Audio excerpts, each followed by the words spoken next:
Hello and welcome to video number 14. This is me learning how to use the Digitone 2 and passing on to you all my tips and tricks as I do so. In today's video I'm going to concentrate on one of the keys on the machine, which is labelled Trig. There are 2 pages to this and I'm sure you're going to find this interesting and useful. Now if you press function on this key, you're in the quantize page, but I'm not going to do that. I want the Trig page, and there are 2 sub pages which I can access by pressing the Trig button again. That's page 2. You see the blocks drop down, and then again back to page 1, or I can press the down and up arrows. Let's start with page 1. Again, this is the same for the Digitac 2 and probably the Digitac 1 as well, if I'm honest, although I haven't got that machine so I can't swear to that. So we've got a few items on the screen, haven't we? We can see that we're on pattern A01. We can see it's Syn 4, it's the 4th track, the 4th synthesizer if you like. The Digitone 2 is all about FM synthesis, so these are all synthesizers. This is Syn 4, see, track 4 here, and it's this bass sound. If I come away from that and come back to it, you'll see the drop down says Farah bass. It's a synth bass sound, so that's what we're going to be looking at. So to the right of Syn 4 it says C5. That means the default note, if you record anything into this, will be a C5. If I put the rec light on and press a key that's not lit, because these keys have all got notes on, okay, and I press and hold that, you'll see it's C5. I'll get rid of that for the minute. This is the pattern we've got on the bass.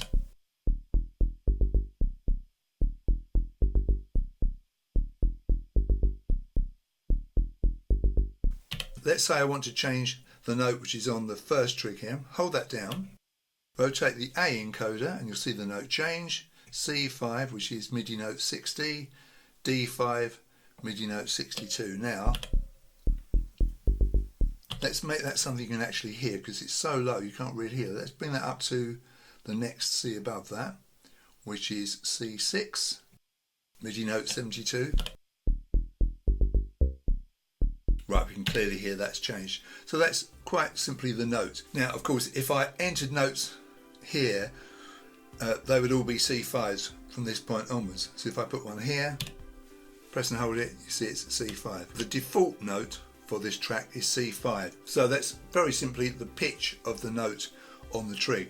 Next one along on the top row is Vel, which is for velocity. If I press and hold Trig 3 and push down on the B encoder, you will see that the velocity is set at 100. So I can change that. I could bring it down, so we're here. You can hardly hear that, see now? Bring it up, or bring it right the way up to 127. Let's bring it back to 100, but it's a way of changing the levels for individual trigs.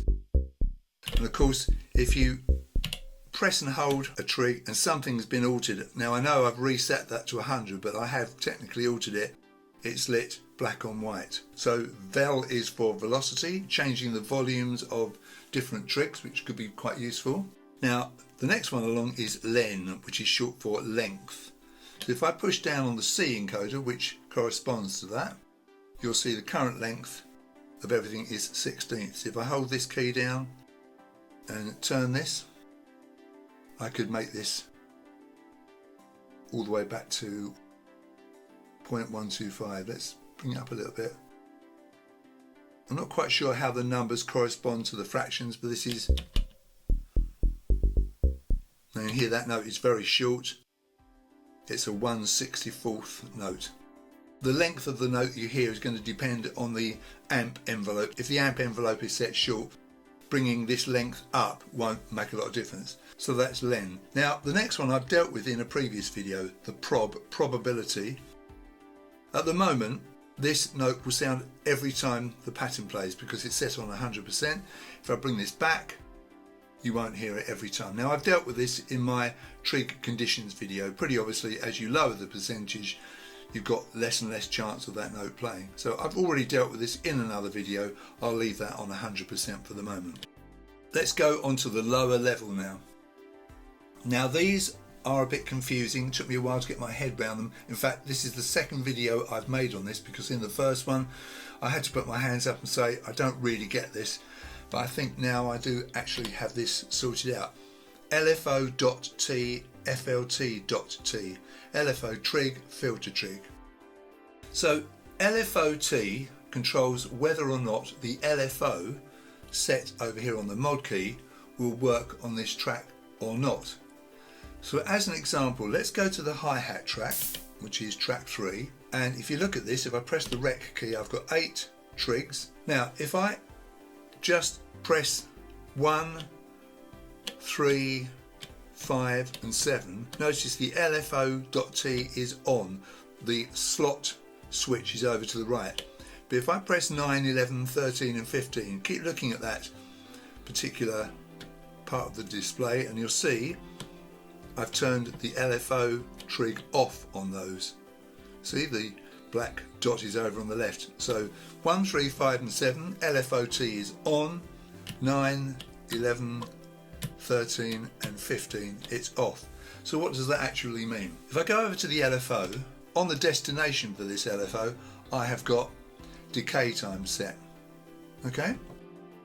I've set the mode to 1, means that this waveform set here, it's kind of a square wave, it will go all the way through the waveform once, you see. I've set a low speed and a low BPM, there's no crossfade, the depth is turned up, otherwise the LFO won't work at all. I haven't dealt with LFOs yet, and that's because I'm still learning how to use them properly, but basically an LFO is a low frequency oscillator, something you can't actually hear, which affects sounds, trigs, where you set the destination. So we're on track 3, this is an LFO for track 3, the hi-hats, and so this LFO is going to affect the amp decay time. Now let's have a listen to what happens if we play the track. Now notice there, it's not muted in the magenta mutes, but it's muted on the global mute. So let's unmute it.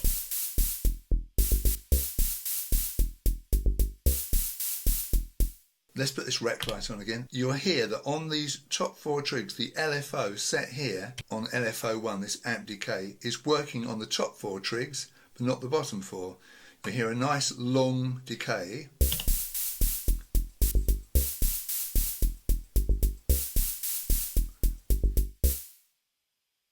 It takes a while to get itself sorted out, doesn't it? On the bottom 4, you've just got the standard sound without the LFO working on it.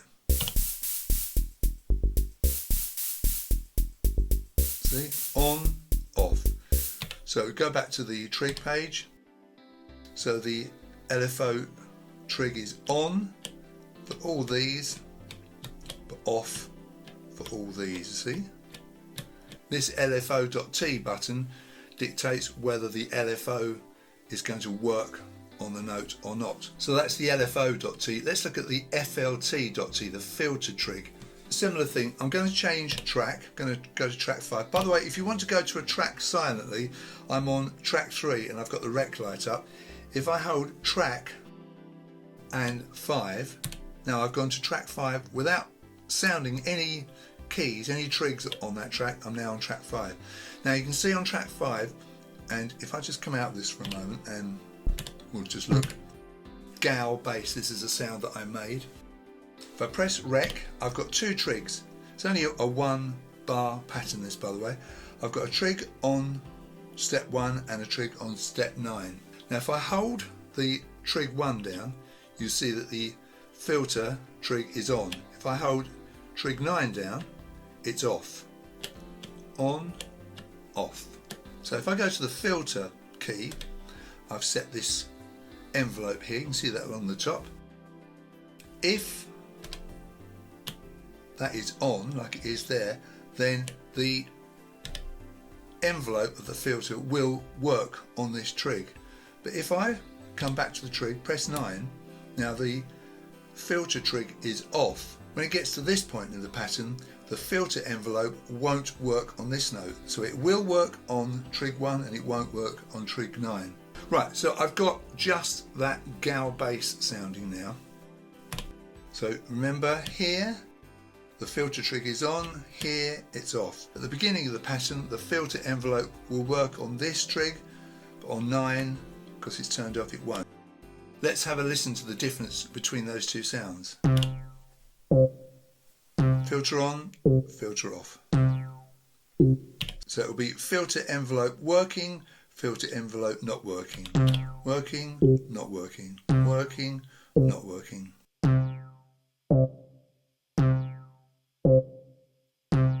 So that's what the FLT.T button does. It decides whether the trig will have the filter envelope working on it or not. So on this kick drum, which is track 1, press the rec light. I've got the standard 4 on the floor kick drum. There it is. Should we mute the bass as well, just for the moment? Let's add some extra notes, but in a different way. Now normally if we just add notes like this, they sound straight away. See?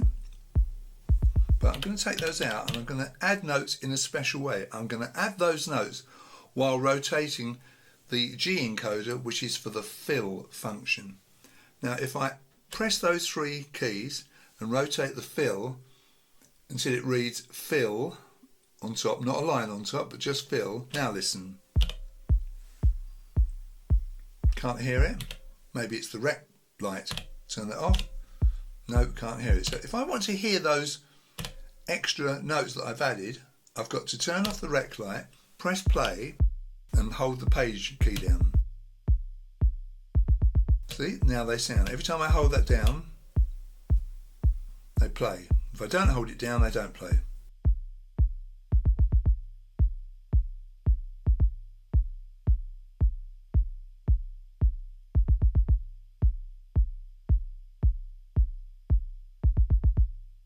So that's with the fill on with no line above it. Now if I turn the G encoder back one, so the line is on top, it does the opposite. It will play every time with the rec light on. With the rec light off, plays every time, but if I hold the page key down, we don't hear it. So it's the opposite. And you probably learnt this already if you watched my trig conditions video. If you've got something with a line on top, it does the opposite of what it is with the line not on top, see? So that's the fill function. So we won't hear those at the moment because there's no line on top. To hear those, press the rec light, press the page key. Good, so that's fine. There's our snare drum. Let's put some normal snares in. Those are normal trigs, aren't they? Which we expect on 5 and 13. Let's put 3 in here and rotate the fill encoder, the G encoder. Now, we won't hear them unless I press the page key. Notice we can hear the kick drums I added in that way. Let go, just the normal kick drum snare. And now we've got those notes added with the fill function. And of course, if we set these to having the line on top, now this time they will always sound unless I press the page key, in which case they won't sound. But the kick drum will sound, see, because that's set to fill. Yeah, a little bit confusing, but it's a performance technique. I don't think you can recall this into the pattern. Okay, now you can turn these notes that you've added using the fill function into normal notes, and I'll show you how you do that. So I've got just a basic kick drum pattern here, 4 on the floor. I'm going to add 3 extra notes with the fill function. So press trig 2, 3 and 4 down, rotate the G encoder. So now turn that off, press the page button.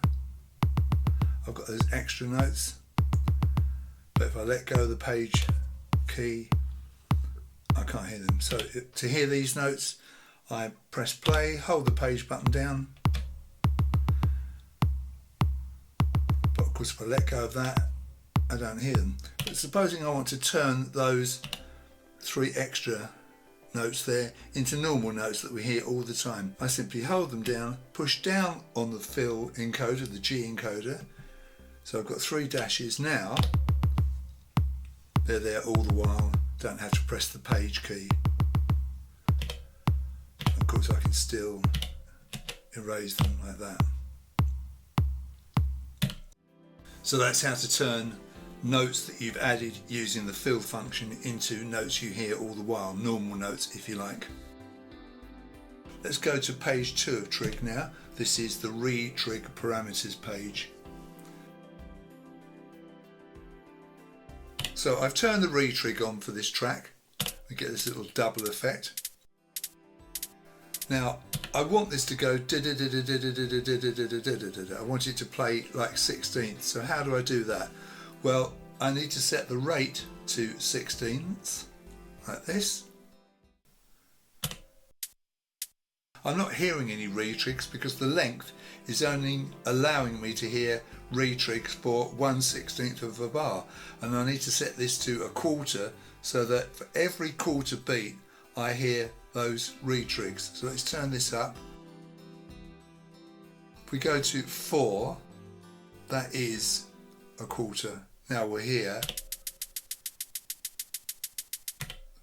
4 retrigs per beat, because this is set on a quarter, which is a crotchet, and the rate is 16ths.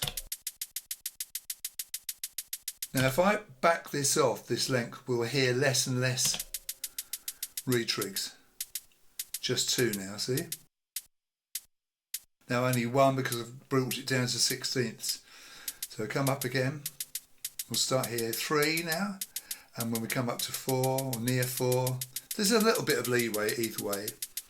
And obviously anything above that won't make any difference. So if I want this to be 30-second notes, I bring this up to 30 seconds. Now it's just running constant 30 seconds. So if I back this length off, see, I'm only hearing a certain amount per beat because I've turned this length down. You see? These length values, so if I set this to 1/32 or 0.500, you'll only hear a retrig for 1/32 of the bar, so obviously you won't hear anything with this setting. If you bring this up to 1, that is 16th, so the retrigs will last for 1/16 of a bar. Because the rate is set at 30-second, you'll get 2 of those. If I bring this up to 2, which is 1/8, like that.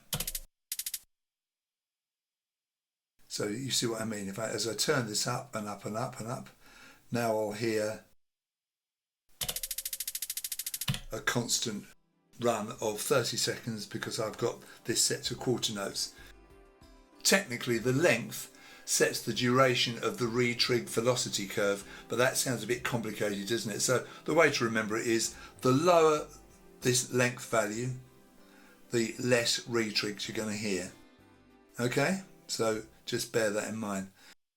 So to turn these 4 crotchet hi-hats into 16 semiquavers, I've got to turn the retrig on, bring this up so it's running in quarters, which is 4, and now bring this down to 16ths.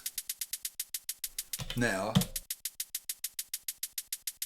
I've got the semiquaver feel from those retrigs. So if you lower the length, you hear less retrigs. If you raise the rate, then you hear faster retrigs. So that's how to set ratchets. I could just reset this page completely, hold Trig and clear, so it's set back to what it was. I could make a little ratchet on the end here. I could turn the retrig on for this. I could make sure this lasts for the whole of this last beat of the bar by bringing this up to a quarter, and I could probably leave the rate as it is. I want it faster than that. Maybe a bit too fast, try 48. And the V fade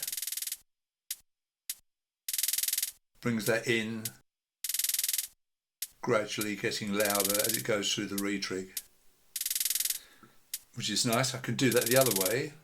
bring it down, but that's not very effective, is it? I suppose that's quite nice, but I think that is probably a good setting.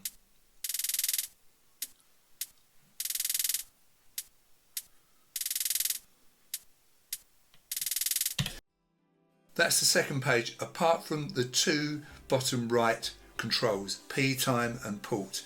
We need to change our track for that, so I'm going to mute that. I'm going to bring this one on. I'm using funky tone sound on this track 2. So I've got this sound and I know it's going to respond to Portamento. So I'm going to press Trig 5, turn the Portamento on. Let's see what that does.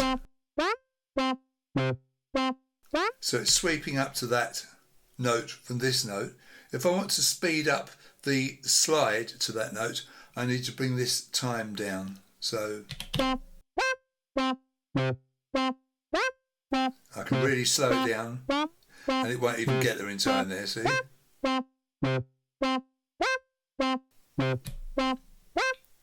So let's do the same thing here. Turn this one on and it's sweeping down to that.